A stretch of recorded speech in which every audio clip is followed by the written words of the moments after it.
la santé mentale, c'est un vrai sujet, là encore, important, qui est pas résolu. Donc merci Angèle Malâtre, Lansac, c'est bien ça, oui, d'avoir accepté notre invitation. Vous êtes délégué de l'Alliance pour la santé mentale.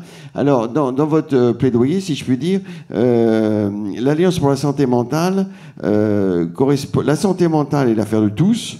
Et votre alliance, fondée donc au début de cette année, fédère des acteurs engagés au cours de 3 objectifs: faire changer les représentations et libérer la parole sur la santé mentale, informer et sensibiliser aux comportements bénéfiques comme aux facteurs de risque, améliorer la prévention, le repérage précoce et la prise en charge de la souffrance psychique à la hauteur des besoins de notre société.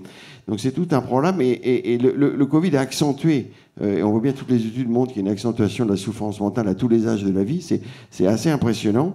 Donc vous allez nous dire un petit peu comment vous procédez. Vous avez travaillé à l'Institut Montaigne de 2010 à 2022, vous avez dirigé le département santé, vous avez été conseillère au sein du cabinet d'Agnès Firmin-Lebaudot, ministre déléguée auprès du ministre de la Santé et de la Prévention.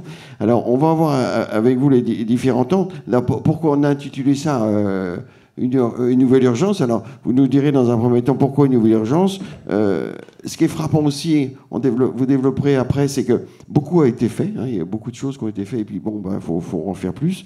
Est-ce que c'est partout pareil dans le monde? Est-ce qu'une comparaison internationale, avec un focus sur l'Afrique, on verra que c'est très intéressant. Quelles sont les solutions? Comment prévenir? Donc, première question. Là, on va faire question-réponse. Pourquoi une urgence? Tout un programme, merci beaucoup. Déjà de dire, oui, moi quand j'ai commencé à travailler sur ce sujet il y a 12 ans, je pense qu'on n'aurait pas imaginé une table ronde ici sur ce sujet-là et d'en parler et d'avoir du monde dans la salle. C'était un sujet hyper tabou sous le tapis. Il y a urgence depuis le Covid, on s'en rend compte, ça c'est évident. Et moi j'aime bien dire qu'en fait souvent la santé mentale est stigmatisée au travers des troubles psychiques, c'est-à-dire qu'on a tendance à la réduire sur les troubles psychiques. En fait, on parle santé. Là, on a eu toute cette table ronde sur la prévention. On est d'accord que la santé mentale, on en a tous une. Elle peut se dégrader de façon temporaire ou de façon définitive. Mais avant tout, c'est la santé mentale qu'on va essayer de préserver, promouvoir, avoir des actions de prévention. Donc, c'est effectivement là-dessus qu'on se positionne à l'Alliance pour la santé mentale. On est tous concernés, c'est une urgence. Oui, il y a cette prévalence qu'on connaît tous, c'est-à-dire 1 personne sur 5 qui est concernée chaque année. Et 1 personne sur 3 au cours de sa vie, quand on prend en large, c'est-à-dire les troubles psy, troubles anxieux, dépression qu'on connaît bien, schizophrénie, troubles bipolaires, mais aussi les addictions, les troubles du neurodéveloppement. Donc tout ça, c'est 1 personne sur 3 qui va être concernée dans sa vie.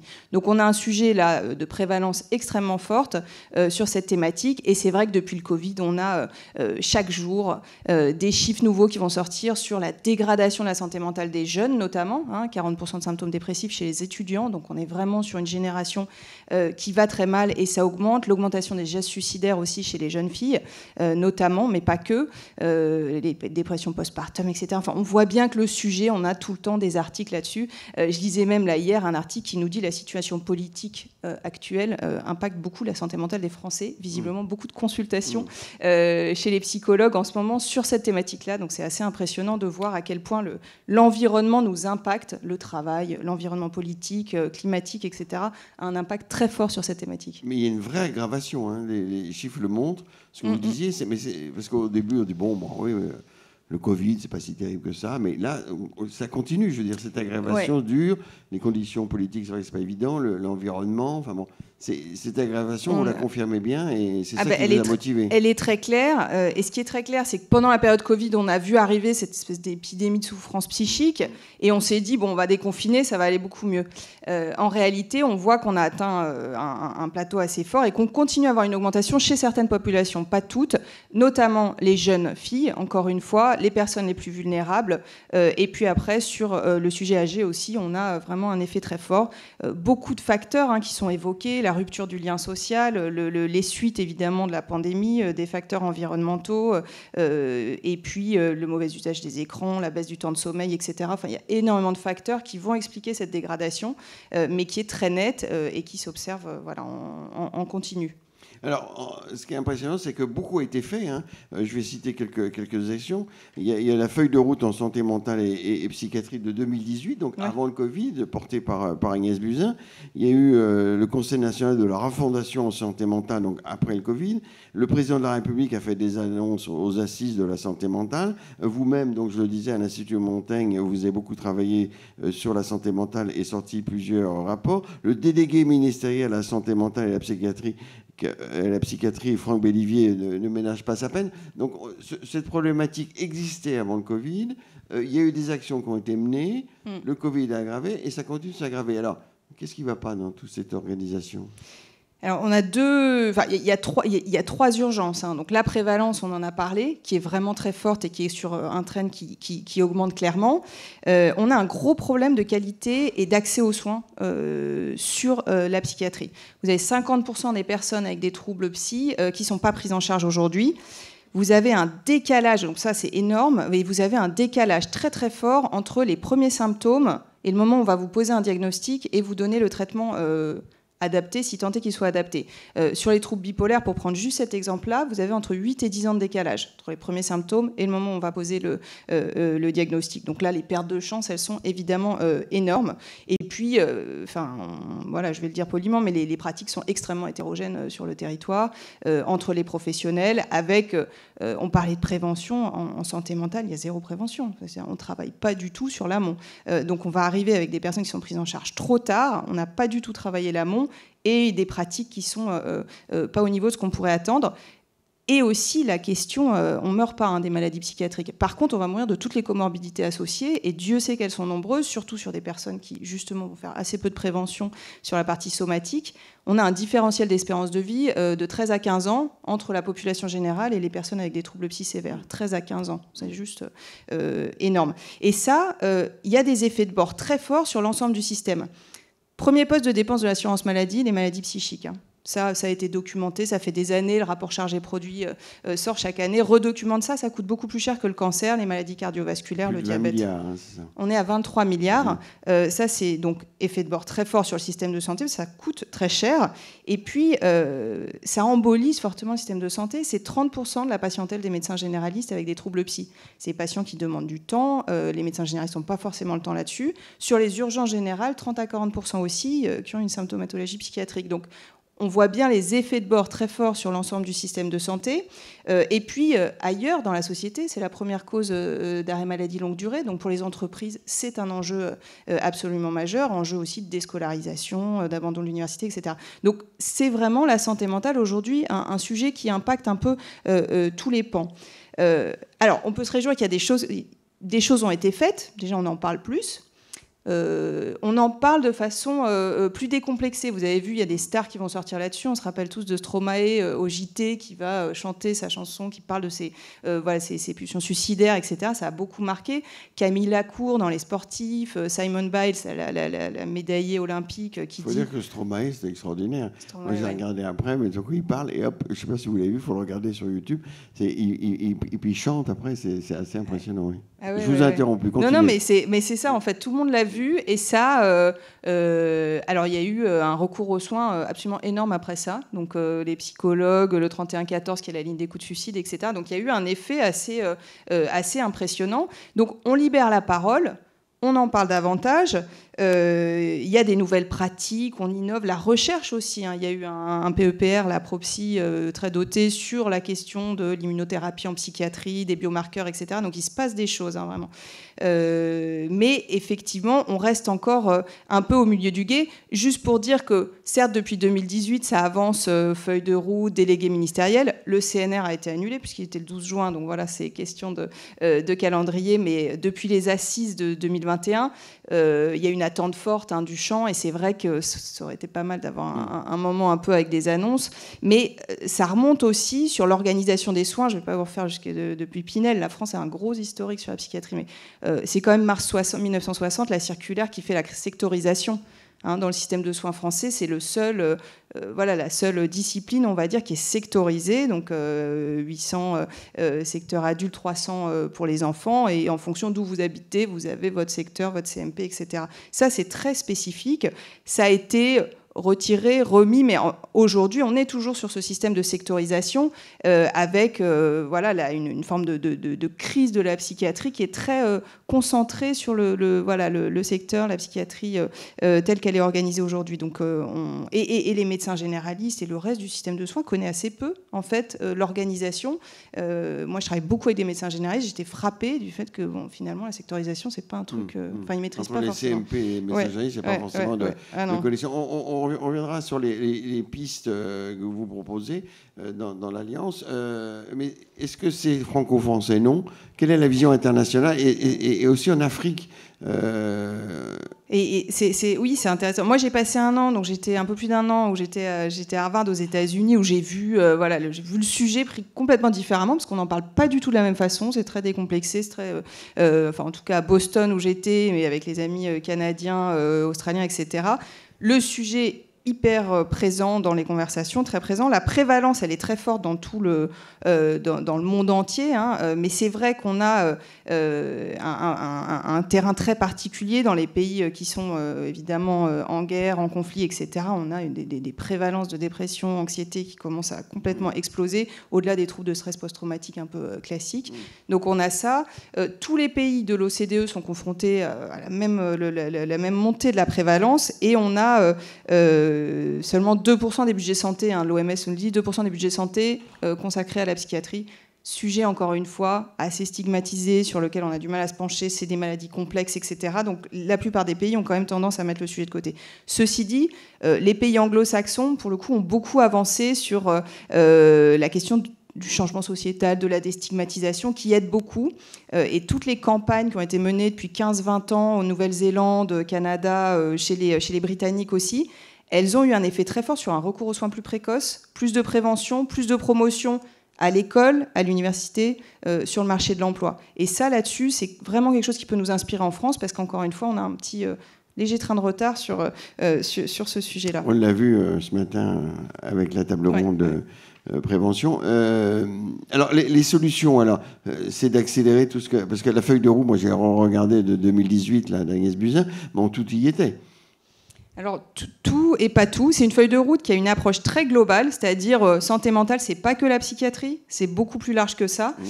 Donc ça, c'est vraiment un vrai plus, avec la dimension territoriale, etc. Donc hyper intéressant.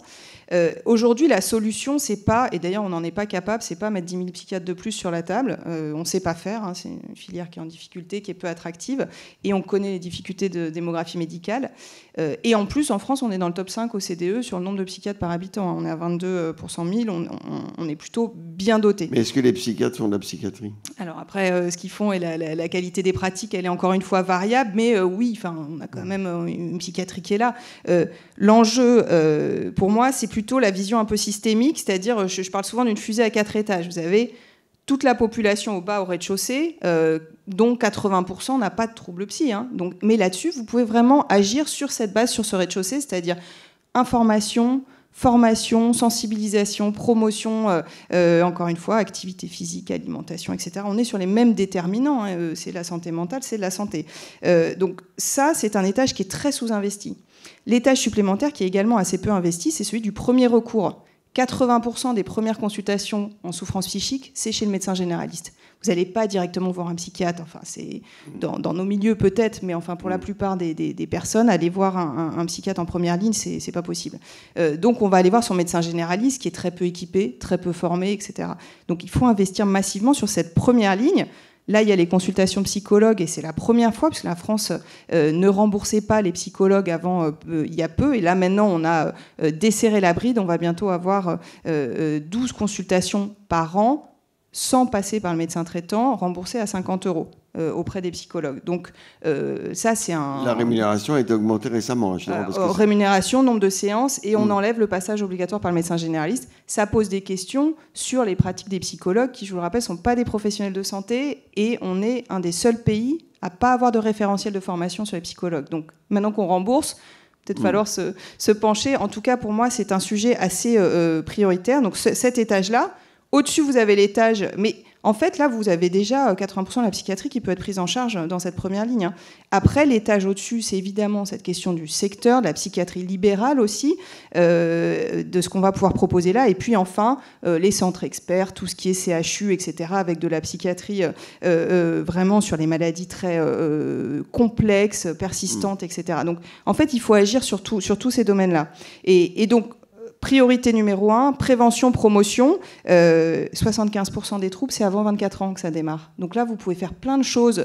À l'école, on en a parlé tout à l'heure, les compétences psychosociales. Vous avez des premiers secours en santé mentale qui se développent. Vous avez près de 100 000 personnes formées à ça, mais on peut le déployer hyper largement. Comme les premiers secours, vous savez, ceux de la Croix-Rouge en somatique, vous avez l'équivalent en santé mentale, c'est hyper intéressant. Et le repérage, c'est ça. Repérage, toutes les premières lignes. Qu'est-ce que je fais quand je vois que mon collègue il commence à aller pas bien, plutôt que de me dire « Ouh là là, je vais surtout pas lui parler ». Au contraire, comment je l'aide un peu à s'orienter, comment en tant que prof je réagis, en tant que parent, etc. Vous avez plein de programmes et ça coûte pas hyper cher, hein, ça peut être diffusé assez vite. Donc toute cette partie-là, très peu présente finalement, et ça gagnerait à être développé. Autre point dans la feuille de route qui n'est pas suffisamment élaboré, c'est toute la question des RH et des nouveaux métiers. Les psychos, le référentiel de formation des psychologues, ça c'est vraiment, il me semble, une grosse priorité. Les infirmières, là on est en train de refaire tout leur référentiel de formation. La santé mentale va vraiment rentrer dedans et ça c'est une très bonne chose. Mais vous avez les IPA en psychiatrie. Comme les IPA en général, ça peine à se développer. On a un sujet de où est-ce qu'on les met, quel est le modèle éco, mais c'est hyper intéressant en psychiatrie. Et puis tout ce qui est développement de la pérédance, on connaît ça bien en addicto, vous savez, les alcooliques anonymes, etc. Le concept d'avoir quelqu'un qui a vécu et qui vous aide. En psychiatrie, ça se développe un peu, commence à y avoir des DU, c'est hyper intéressant. Et donc ça vous permet d'avoir d'autres types de professionnels. Et puis évidemment les case managers, tout ce qui est parcours, coordinateur de parcours. Donc RH, il y a plein de choses à faire. Et puis le troisième point, c'est cette histoire d'organisation graduée des soins, où on peut injecter beaucoup de digital, des nouveaux métiers, et essayer de faire en sorte qu'on ait le bon intervenant au bon moment. Il y a beaucoup de lignes d'écoute qui se développent en ce moment. Il y a plein de choses qu'on peut faire en fait très amont pour éviter qu'on arrive dans le système par la case urgence. C'est très souvent le cas en psychiatrie, c'est-à-dire c'est une des seules pathologies que les gens arrivent direct et commencent en fait à réaliser qu'ils sont sur une maladie chronique en arrivant par les urgences. Donc on est quand même sur quelque chose d'assez problématique. Donc il faut remonter, essayer d'agir beaucoup là-dessus. Donc ça, je crois que c'est un des enjeux des prochaines années. Ouais. Alors, votre mission, l'Alliance pour la santé mentale, quel est votre objectif? Qu'est-ce que vous voulez faire? Donc parler, mettre la santé mentale dans le débat public, faire en sorte que ça avance plus vite.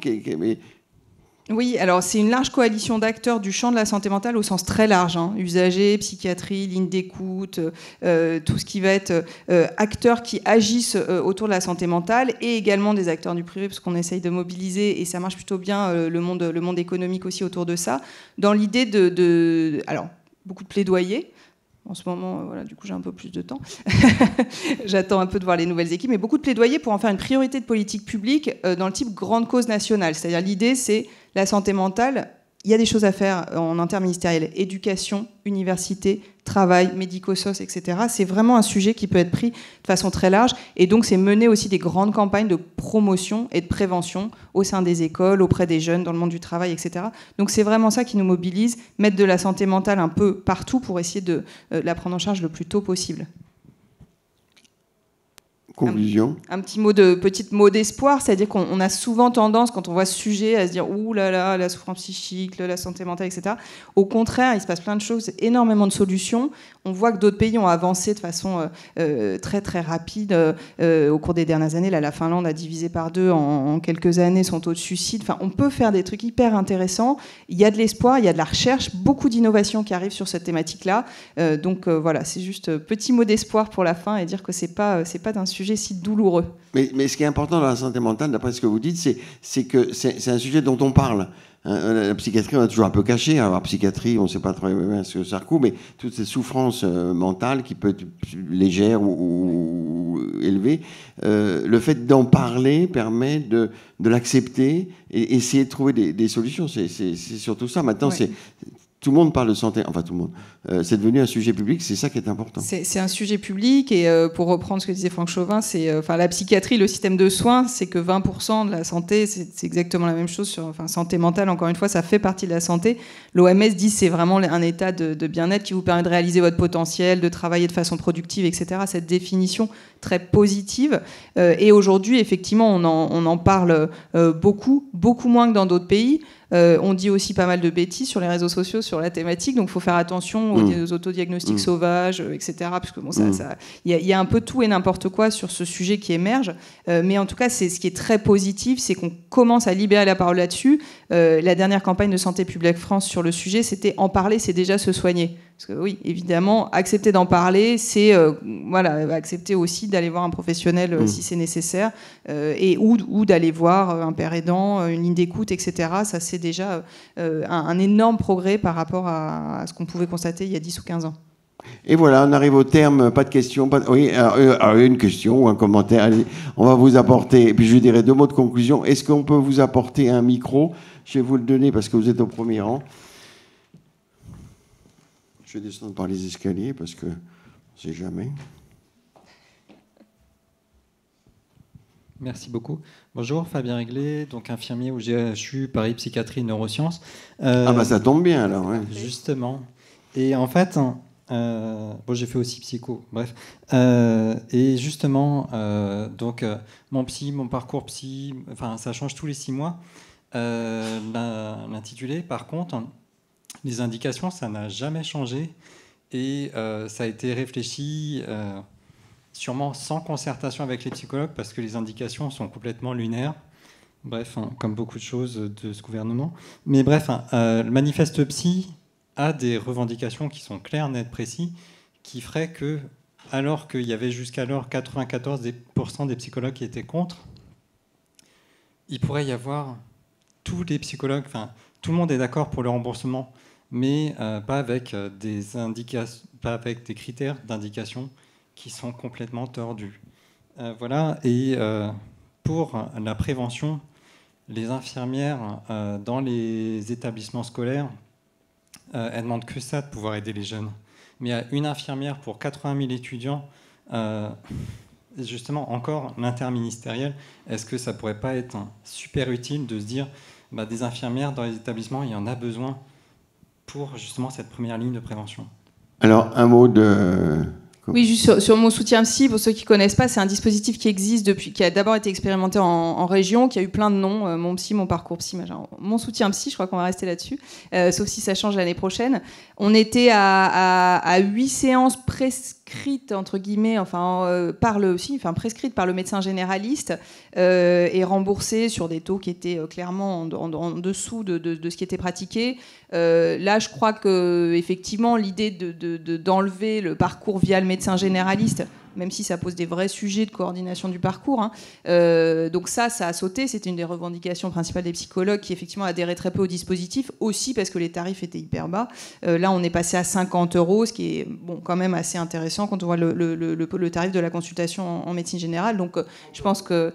Alors, c'est pas le même temps, etc., mais c'est vrai que là, ça devient... Donc, voilà, donc mais donc là déjà on a quand même pas mal de critères. Après moi je trouve que ça pose beaucoup de questions encore une fois sur les pratiques et le référentiel de formation, qui est un sujet. C'est pas juste d'avoir des gens, c'est aussi d'avoir des gens qui sont formés sur les pratiques, et qui peut-être deviennent des professionnels de santé. Je sais que c'est un large débat, mais en tout cas moi c'est ma position.